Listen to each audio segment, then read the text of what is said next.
convosco. Proclamação da boa notícia de nosso Senhor Jesus Cristo, segundo João. No primeiro dia da semana, Maria Madalena foi ao túmulo de Jesus, bem de madrugada, quando ainda estava escuro, e viu que a pedra tinha sido retirada do túmulo. Então ela saiu correndo e foi encontrar Simão Pedro e o outro discípulo, aquele que Jesus amava. E lhes disse: tiraram o Senhor do túmulo e não sabemos onde o puseram. Saíram então Pedro e o outro discípulo e foram ao túmulo. Os dois corriam juntos, mas o outro discípulo correu mais depressa que Pedro e chegou primeiro ao túmulo.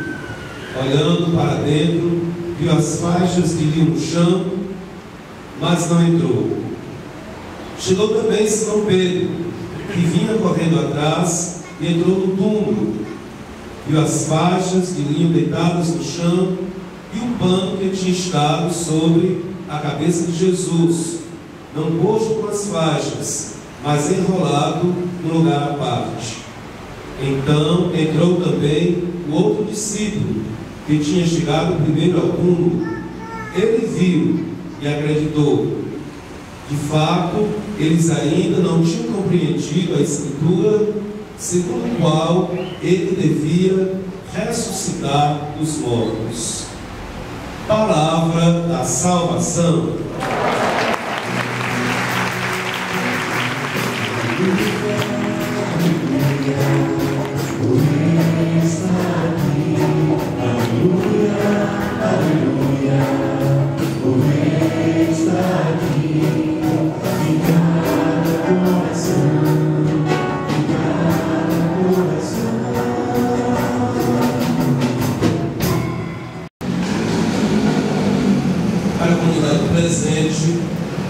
Estamos iniciando esse belíssimo tempo da igreja, que é o tempo da Páscoa do Senhor, que nós celebramos a sua vitória sobre a morte.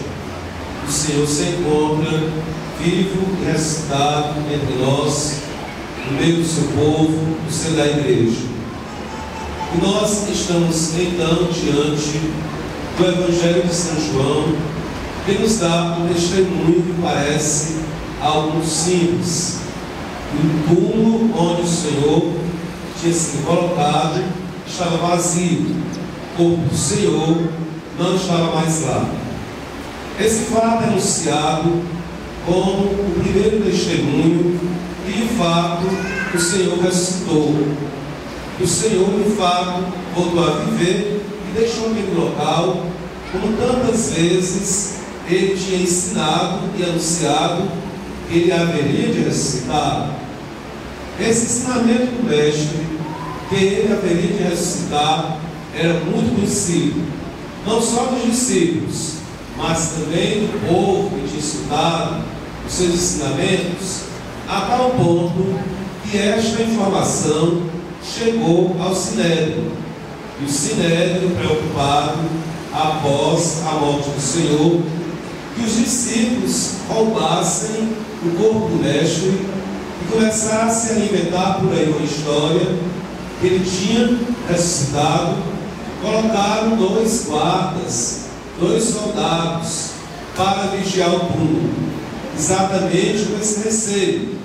Então nós temos já uma tese, um pensamento dentro do próprio texto do Evangelho, que o Sinédrio considerava que o Mestre poderia ser roubado.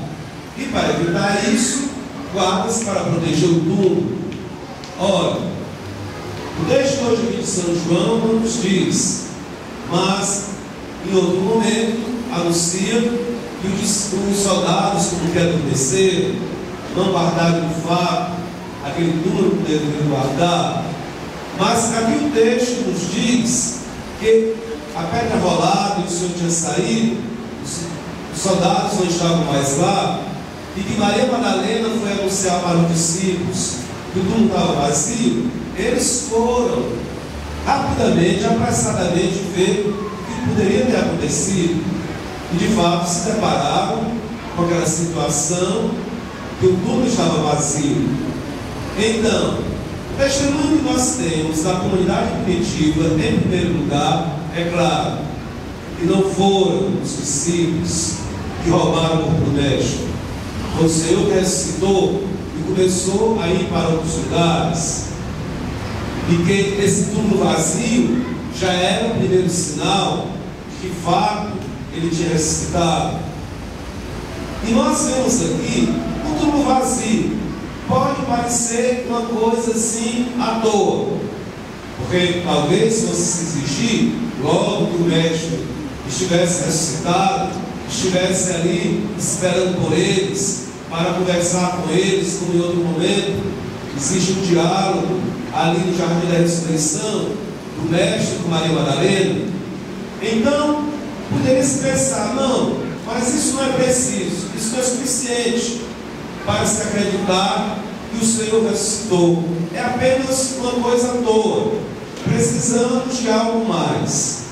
Nós temos então também, dentro do Evangelho, o testemunho do Evangelho de São João, do discípulo. Provavelmente o Evangelho de São João foi escrito pelos discípulos de São João, mas diz aqui que o discípulo que ele amava, que era um discípulo jovem, não era uma pessoa adulta, não era um idoso, não era uma pessoa madura, era um jovem. João, que ainda era jovem, viu o túmulo vazio, viu aquele sinal e acreditou. É muito interessante isto, que aquilo ali já foi suficiente para São João, para passar a acreditar no que o mestre tinha dito. Nós não temos qual teria sido de fato a reação de São Pedro. Não temos dizendo São Pedro que de fato São Pedro acreditou logo só ao ver o túmulo vazio.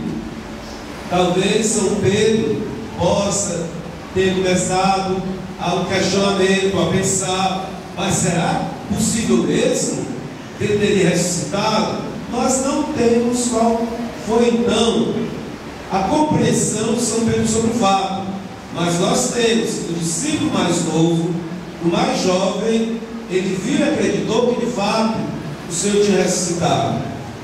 Ele não esperou então por outros sinais para poder acreditar, como os evangelhos vão nos narrar desse ciclo da ressurreição, das aparições do Senhor, que o Senhor aparece no meio da comunidade que está orando, aparece ao lado do Mar da Galileia e ajuda em outra pesca milagrosa.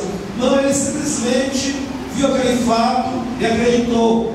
Um fato, no primeiro momento, simples. Um fato, talvez, para outra pessoa, não suficiente. Um fato, mas, na verdade, surpreendente pelo fato que, de fato, o Senhor tinha ressuscitado. Isto, para nós, nos diz muitas coisas. Porque o Senhor nos dá sinais da ação, da sua presença vive entre nós.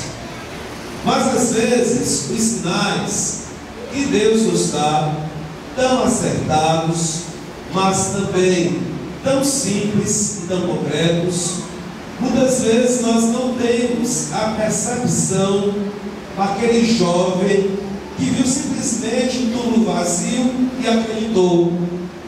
Nós vemos às vezes os sinais e quem sabe, eu estou de fato dizendo que São Pedro ficou assim, mas quem sabe se nós não ficamos pensando na nossa cabeça, questionando na nossa cabeça, que seria preciso mais e mais coisas para poder se convencer, acreditar, acolher de fato o ensinamento, a verdade, o fato que o Senhor tem ressuscitado. Quem sabe se nós não precisaríamos ter esse coração mais jovem, desse jovem apóstolo, que viu aquele fato e foi muito mais além, porque simplesmente um túmulo vazio, recordando-se de tudo aquilo que o Mestre tinha ensinado. Então, esse jovem discípulo nos ensina que pelos fatos, pelos sinais que o Senhor vai nos apresentando em nossas vidas, nós precisamos ir além de um simples olhar humano, de um simples olhar descrente. Nós precisamos de fato ter fé na presença viva e ressuscitada do Mestre, que vai agindo em nossas vidas.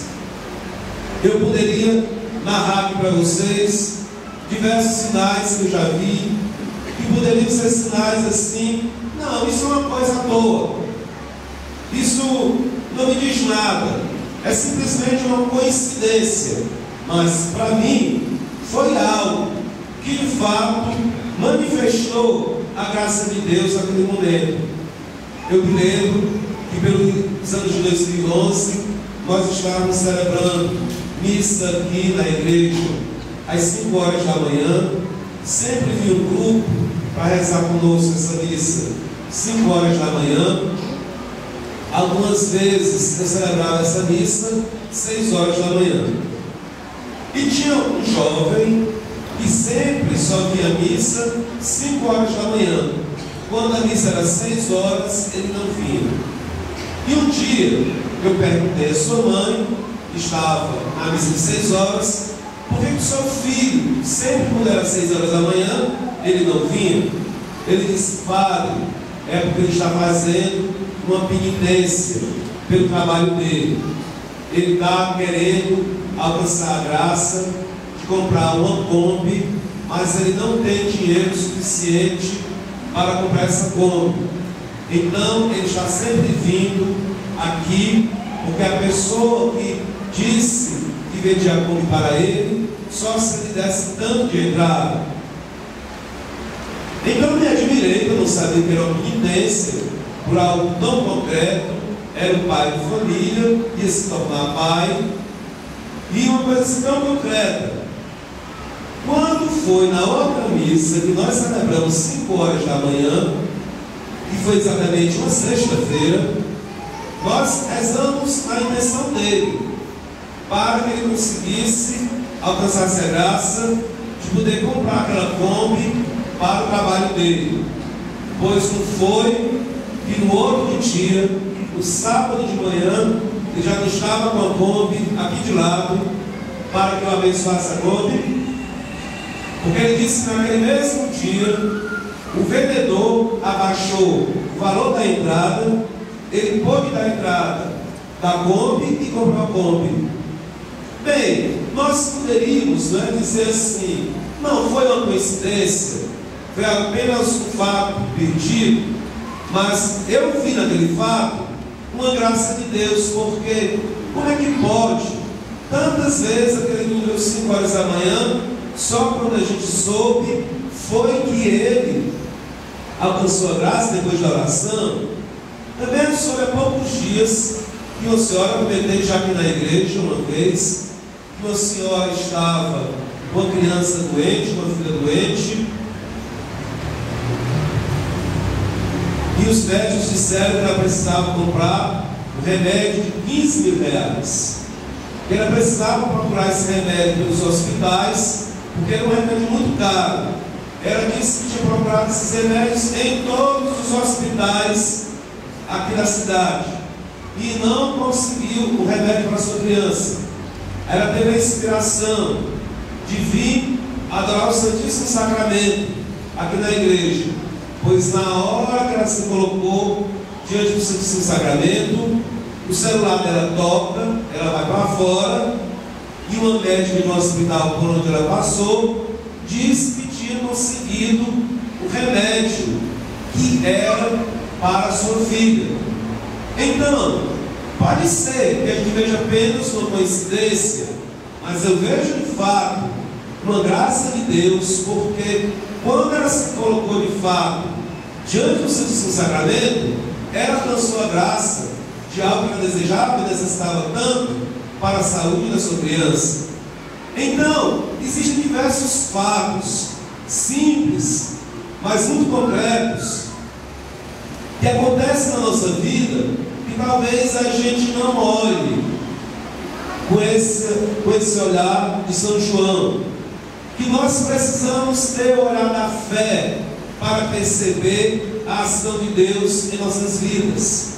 Muitas vezes também as pessoas podem até se sentir abandonadas por Deus, não sentir essa presença de Deus, mas se a gente abrir de fato os olhos, nós vamos perceber o carinho, o cuidado de Deus constantemente em nossas vidas.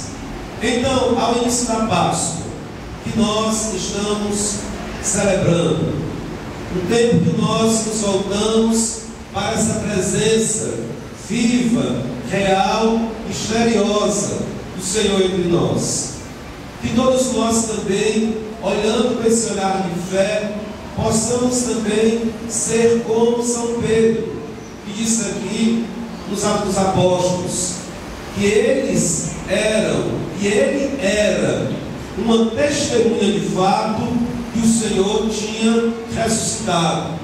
E nós, ao abrirmos também os nossos olhos e abrirmos também os nossos corações para tantas maravilhas e graças que Deus vai nos concedendo, porque a paróquia de Jesus, Maria e José, a nossa igreja cristã, a nossa comunidade de fé aqui no bairro da Vila União, é uma comunidade cheia da graça de Deus, de sinais que se manifestam, de graças, de milagres mesmos que vai acontecendo ao longo das nossas vidas. Nós precisamos também ser essas testemunhas que de fato Cristo não se encontra mais naquele túmulo. O Senhor não é para ser procurado entre os mortos, mas entre os vivos, e entre o mais vivo de todos os vivos.